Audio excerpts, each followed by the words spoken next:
All right, everybody, buckle up. Today, we're diving into a world where classrooms become businesses, high school no less. Classrooms, businesses. Sounds like a recipe for chaos. Well, maybe controlled chaos. Yeah. We're following the journey of one teacher who, well, he took that leap, built a real-world company with his students. He even chronicled the whole thing in a blog series aptly titled Building a Classroom Business. So we're talking about real products, real customers. This isn't just like kids selling lemonade after school. Oh, it's the real deal. But what's fascinating is how this teacher's own high school experience kind of sparked the whole experiment. Oh, what happened? Detention for selling contraband candy bars. No, nothing quite that dramatic. But he admits he wasn't exactly the model student. He even says in his blog, and I quote, "I spent more mental effort trying to do as little work as possible than if I just did the work." Sound familiar? Oof, I think a lot of us can relate to that feeling. You're stuck in a classroom, the material's dry, and you're just not seeing the point. Precisely.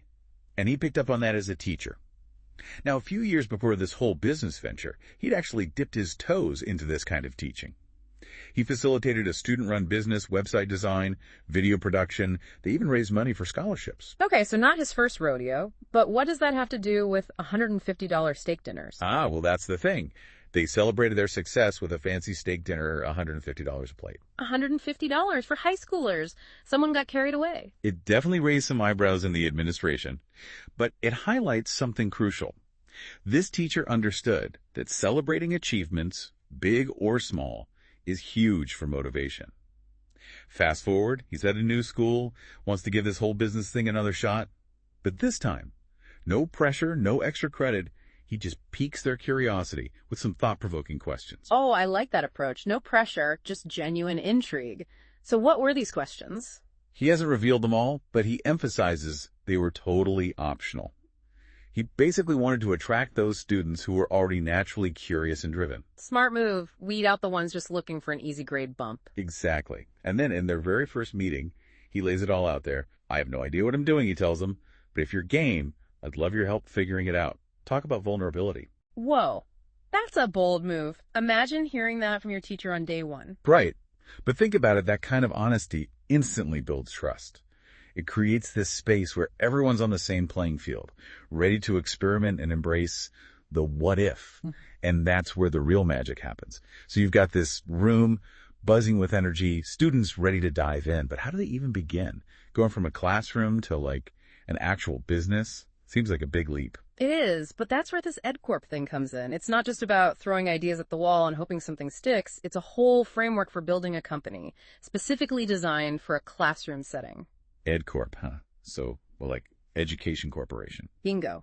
It was created by a group called Real World Scholars, and it emphasizes giving students that authentic business building experience. We're talking real products, real customers, real money on the line. Okay, now that's what gets me fired up.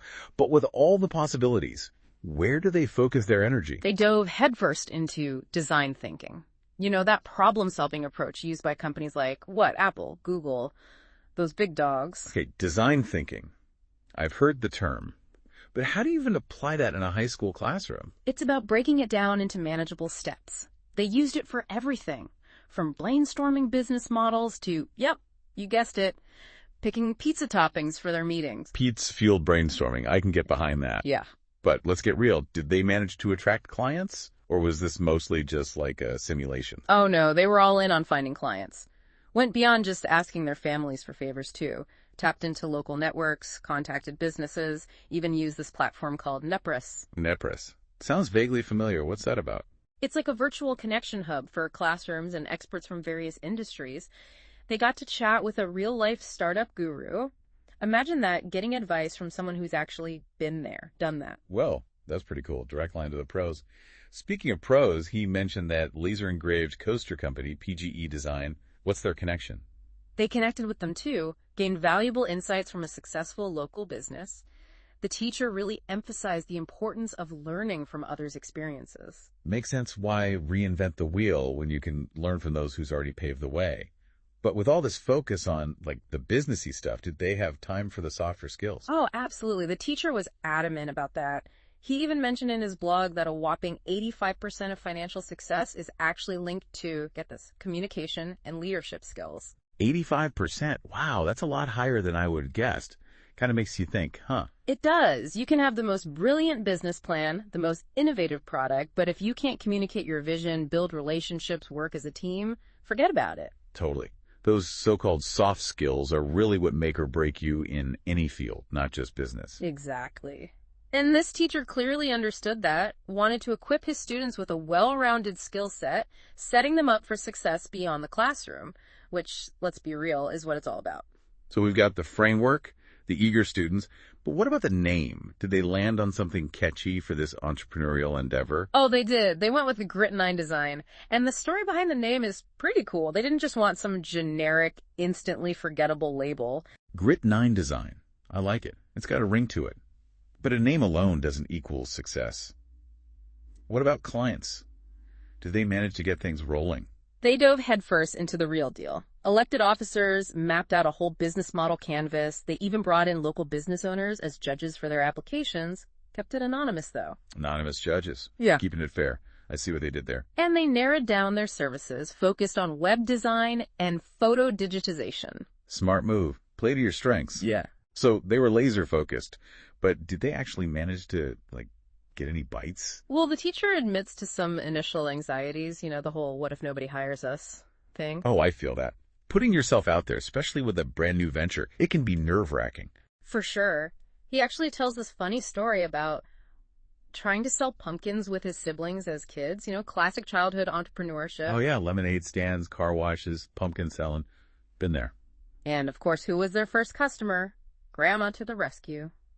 It's a good reminder, though, that building those relationships, tapping into your network, it can make all the difference. Absolutely. Sometimes that personal touch is key. But it sounds like these students got their break. What was it? A big client. A viral marketing campaign. Spill the beans. A bit of unexpected publicity did the trick. A local news station picked up their story, even scored them a free radio spot.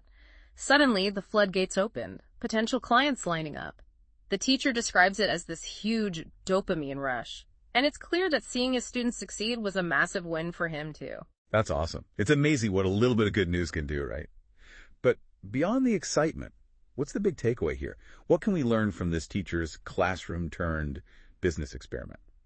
I think it boils down to the power of experiential learning. This wasn't just theoretical. These students got their hands dirty, learned by doing. Sure, there were bumps along the way, but those challenges, those are the best learning experiences. Couldn't agree more. It's like that saying, right? Smooth seas never made a skilled sailor. And the beauty of it is, this applies beyond just business. Embracing challenges, thinking outside the box, seeking out mentors, those are invaluable skills no matter what you're passionate about. 100%. This deep dive was a fantastic reminder that learning doesn't have to be confined to textbooks and classrooms. Sometimes the most powerful lessons come from diving headfirst into the unknown. So true. So, as we wrap things up, here's a little food for thought. What unconventional idea or project have you been hesitant to explore? What could you achieve if you embraced that design thinking mindset, stepped outside your comfort zone, and viewed setbacks as stepping stones? Till next time, keep exploring, keep learning, and as always, keep diving deep.